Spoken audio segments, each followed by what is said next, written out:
Olá, está no ar MP Cidadão. E no nosso programa de hoje você vai ficar por dentro dos principais destaques do Ministério Público no quadro Minuto MPRJ. Nossa equipe conversou com a coordenadora do CAU Eleitoral, a promotora de justiça Gabriela Serra, que falou sobre as eleições gerais. Aqui no estúdio eu vou receber o procurador de justiça e assessor-chefe Orlando Belém e os promotores de justiça integrantes da Assessoria de Recursos Constitucionais Criminais, ARC Criminal, Eduardo Moraes Martins e Frederico Rangel de Albernaz. Está no ar para todo o Brasil MP Cidadão, o Ministério Público mais perto de você.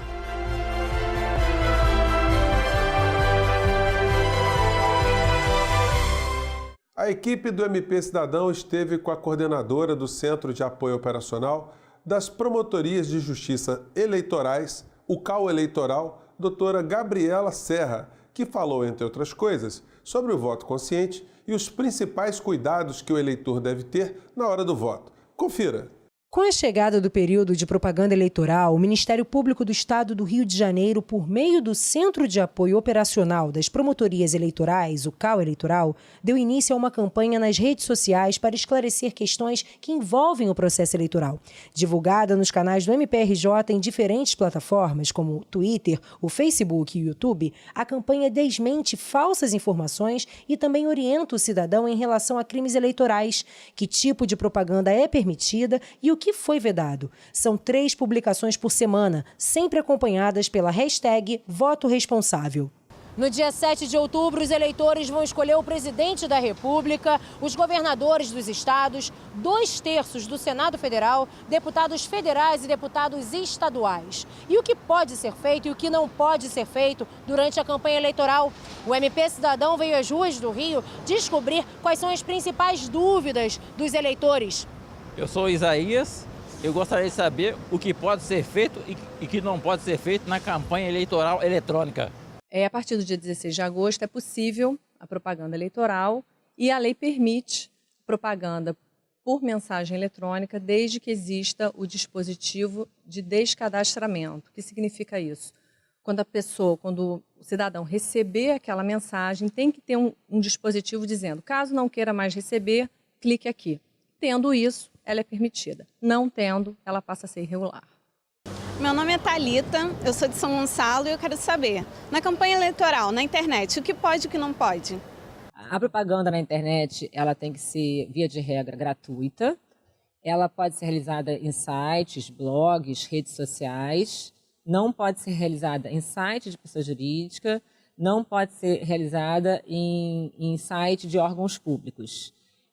Via de regra, ela é gratuita porque hoje a legislação mudou e permite o impulsionamento, que é uma espécie de propaganda paga na internet que visa justamente alcançar um número maior de leitores.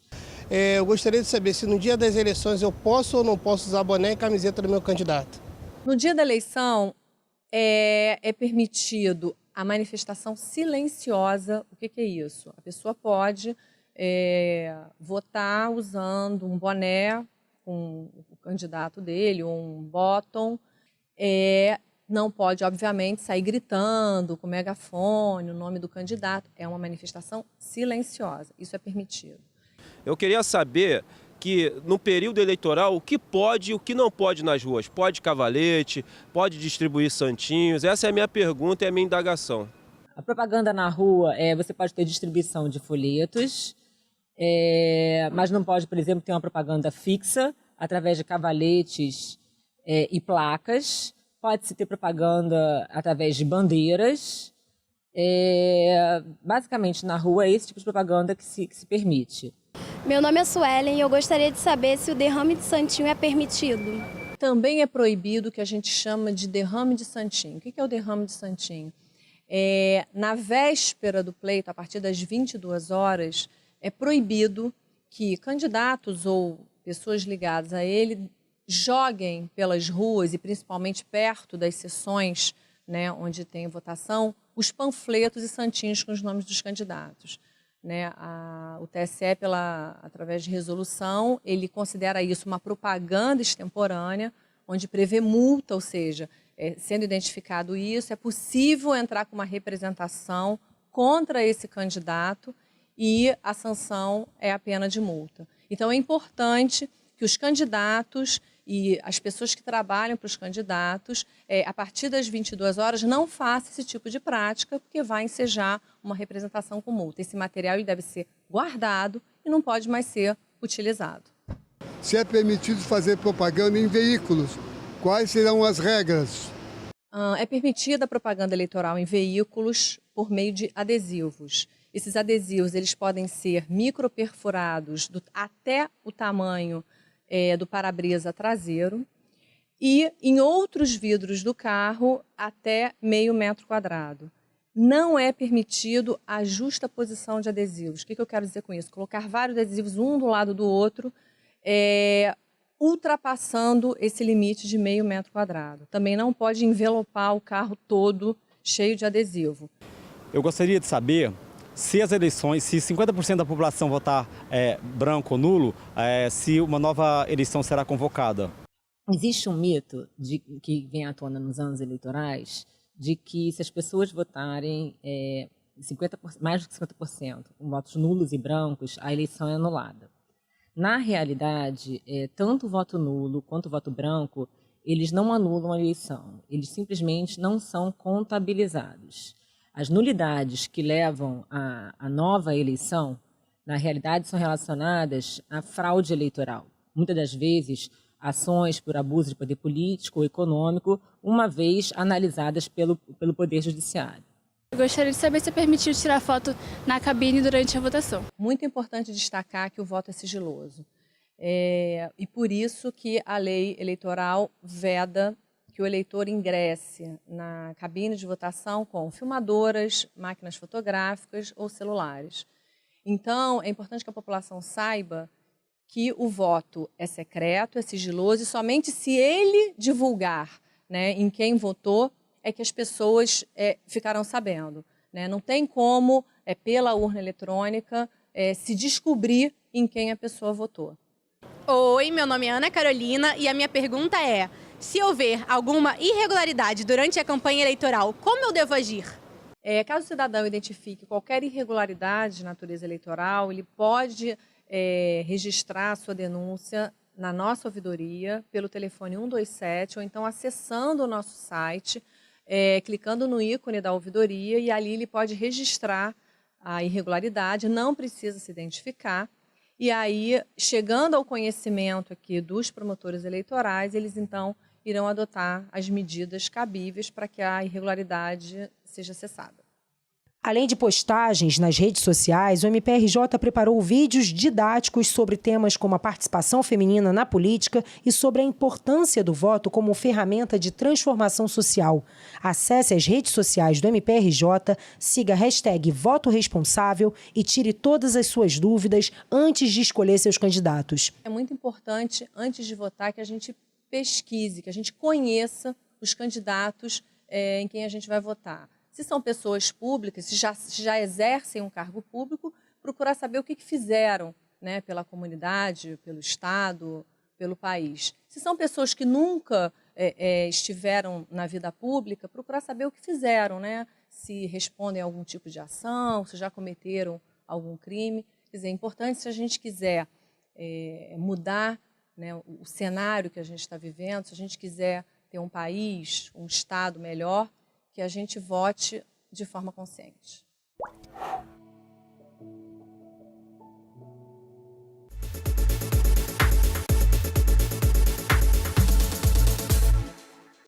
E vamos ver agora o quadro Minuto MPRJ. É com você, Patrícia. Tudo bem, José Fernandes? Hoje vamos começar o Minuto MPRJ falando sobre a região dos lagos. O MPRJ expediu recomendação aos prefeitos de Cabo Frio e Arraial do Cabo para que adotem medidas emergenciais de redução de despesas com o pessoal. É que o Poder Executivo do município de Cabo Frio teve em 2017 gasto de mais de 68% da receita corrente líquida municipal com despesa total de pessoal. Já o município de Arraial do Cabo comprometeu mais de 70% da receita corrente líquida do município no mesmo ano. A Lei de Responsabilidade Fiscal estabelece o limite máximo de 54% da receita corrente líquida dos municípios para despesas com pessoal do Poder Executivo. E o MPRJ promoveu encontro com assistentes sociais e psicólogos da instituição de longa permanência para idosos. O evento, realizado por intermédio do Centro de Apoio Operacional às Promotorias de Justiça de Proteção ao Idoso e à Pessoa com Deficiência, o CAU Idoso, faz parte do projeto de mapeamento destes profissionais nas IUPs dos municípios do Rio de Janeiro. E vamos ao nosso último destaque do portal. O MPRJ, por meio do Grupo de Atuação Especializada no Combate à Sonegação Fiscal e aos Ilícitos contra a Ordem Financeira, Tributária e Orçamentária, o GAESF, entrou com 4 mandados de segurança contra o secretário da Fazenda do Rio, Luiz Cláudio Fernandes Lourenço Gomes, e a assessora jurídica-chefe da Cefaz RJ, Silvia Faber Torres. O MPRJ requer o fornecimento da documentação que viabiliza as investigações sobre irregularidades na renovação do tratamento tributário diferenciado que beneficiam 4 sociedades empresariais diversas. Esses foram os destaques do nosso site mprj.mp.br. Acesse para outras informações. Até mais, Muito obrigado pelas informações, Patrícia. Agora a gente vai fazer um pequeno intervalo, mas não saia daí porque o MP Cidadão volta já já.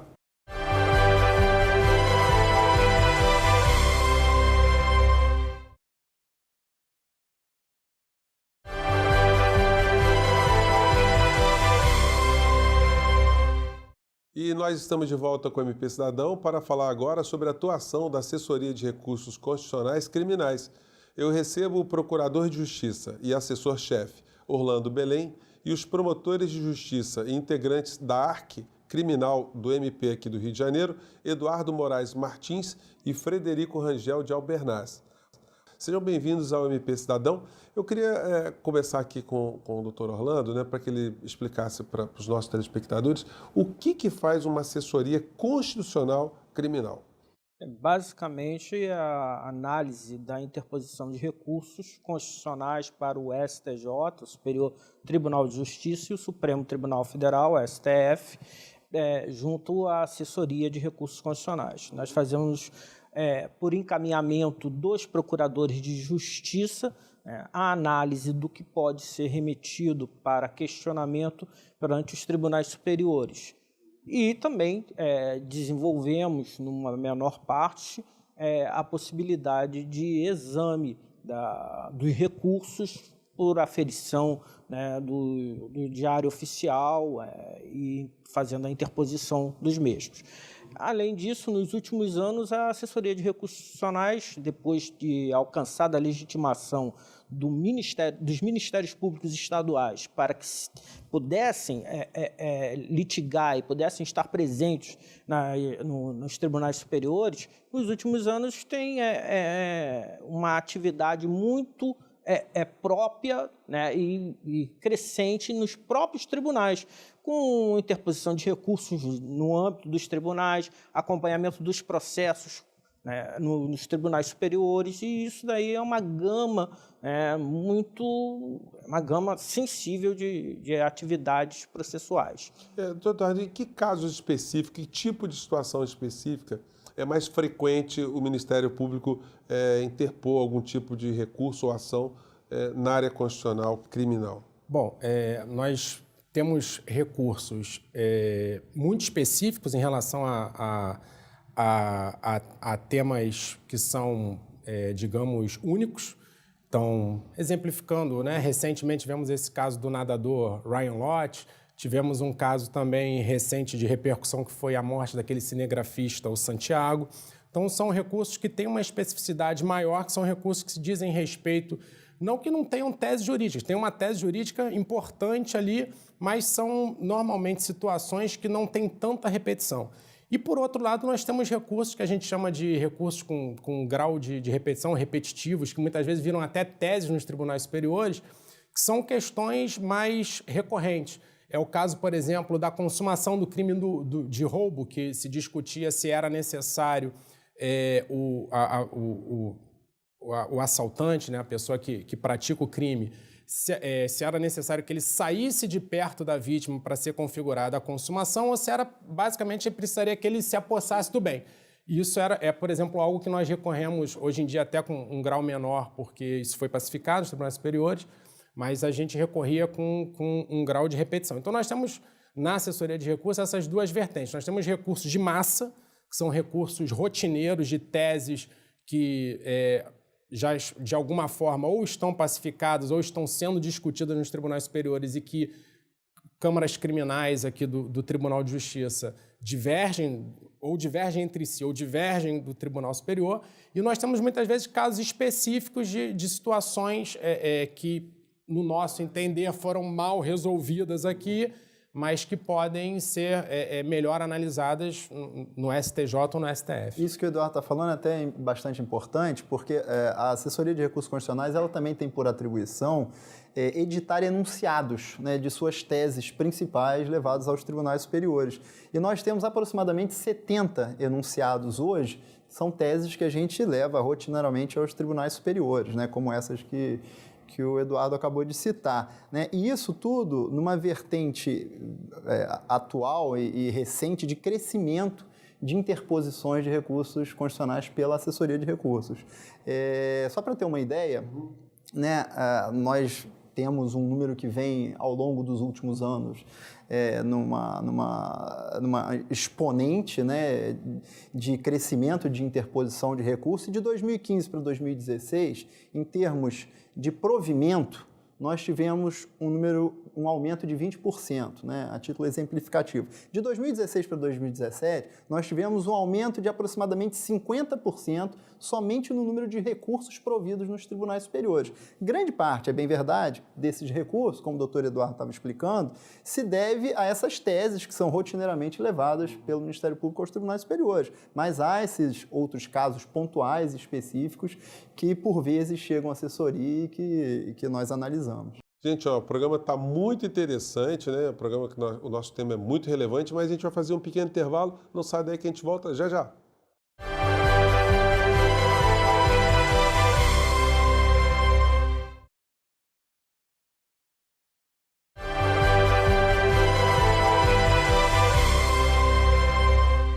E nós estamos de volta com o nosso MP Cidadão, né? Hoje analisando um aspecto muito interessante do Ministério Público, né? Que são as ações que são interpostas nos tribunais superiores, normalmente, né, óbvio, né, fora do Rio de Janeiro, em Brasília. Bom, eu queria voltar aqui para o doutor Eduardo. O senhor comentou no bloco anterior o caso do nadador norte-americano, mas eu queria aprofundar um pouco mais para o nosso telespectador entender como é que o Ministério Público atuou nesse caso, né? Eu queria que o senhor relembrasse um pouco e depois dissesse como é que o MP do Rio de Janeiro atuou. Sim, então, no caso específico do nadador, né, foi oferecida a denúncia foi recebida e depois o Tribunal de Justiça entendeu que não havia elementos para condená-lo pelo crime imputado, que aquele crime há uma questão técnica ali envolvida, dizendo que a forma como ele teria comunicado o crime não seria a forma prevista no Código Penal, que ele não teria se deslocado até uma delegacia, mas ele teria dito para a imprensa. Isso foi entendido pelo Tribunal do Rio como não sendo um meio hábil para praticar o crime. Então, ele não praticaria crime algum ao simplesmente procurar a imprensa e dizer que tinha sido assaltado. Aquela hipótese que ele foi a um posto de gasolina, ele ou se envolveu numa confusão com seguranças e depois foi à imprensa dizer que teria sido assaltado. Bom, acontecido isso, o Tribunal de Justiça, entendendo diferentemente do juízo de primeiro grau, os autos foram encaminhados à assessoria que fez o recurso. Além disso, como disse o doutor Orlando, a partir do momento que nós tivemos a legitimidade de atuar diretamente nos tribunais superiores, nós passamos a fazer um trabalho não só de recorrer aqui, mas de atuar diretamente lá.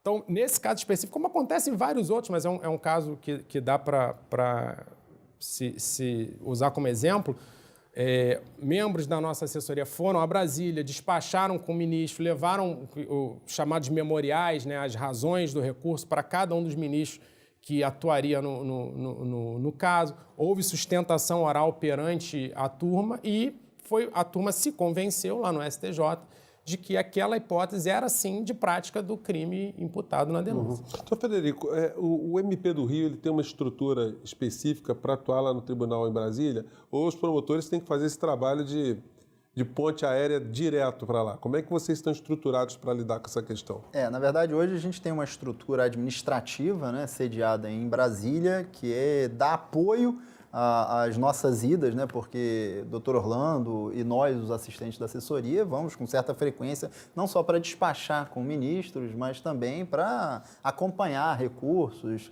e, eventualmente, fazer sustentações orais. E a gente tem essa estrutura de apoio lá que muito tem nos auxiliado, né, porque muitas vezes nós temos horários distintos com ministros diferentes ou de sustentação, e nesses intervalos a gente tem essa estrutura para poder continuar trabalhando de lá. Né? Recentemente, a gente foi conferida ao Ministério Público, né, a possibilidade, na verdade, sofríamos fortes resistências com a nossa atuação direta nos tribunais superiores, né, isso é muito importante, isso muito em razão do argumento que se utilizava que quem representava o Ministério Público nas Cortes Superiores era a Procuradoria-Geral da República, né, mas isso tem sido combatido e nos últimos anos, tanto o STF quanto o STJ já afirmaram o posicionamento que o MP tem efetivamente legitimidade, o MP estadual e do Distrito Federal tem legitimidade para atuar junto às Cortes Superiores, com medidas, interpondo medidas diretas ou mesmo fazendo sustentações orais, o que a gente tem feito, né, por diversas oportunidades, então faz com que a gente possa estar mais presente nos tribunais superiores e, ao mesmo tempo, poder se valer dessa estrutura administrativa para trabalhar e ter a equipe de apoio que, quando nós não estamos lá, faz esse acompanhamento rotineiro dos processos nos tribunais. O doutor Orlando citou no bloco anterior que a legislação mudou, né, doutor Orlando, com relação à atuação do MP, né? Mas ainda, segundo o doutor Frederico está dizendo, ainda tem algumas zonas cinzentas ainda. Que... Essa legislação, com o advento da Constituição de 88, ela veio permitindo a atuação do Ministério Público estadual, a Lei Complementar 75 de 93 e outras legislações. Mas o fundamental foi a possibilidade dos tribunais superiores terem reconhecido e modificado a maneira de ver os Ministérios Públicos estaduais. Isso foi uma conquista bem paulatina, não foi de uma hora para outra. Vários ministérios públicos agregaram e somaram para que isso pudesse ser obtido. Ministério Público de Minas Gerais, São Paulo, Santa Catarina e o Rio de Janeiro, com o ERESP 132.7573, que foi julgado no STJ, que reconheceu a nossa legitimação para atuar nos tribunais superiores. Quer dizer, doutor Eduardo, não é apenas uma questão administrativa, né? É uma questão até da finalidade do Ministério Público quanto defensor da sociedade, defensor da verdade, defensor, enfim, da produção de uma justiça no seu mais alto sentido, né? Sim. Na verdade, assim, até esse entendimento, quem fazia essa atuação exclusiva perante o STJ e o STF era o Ministério Público Federal.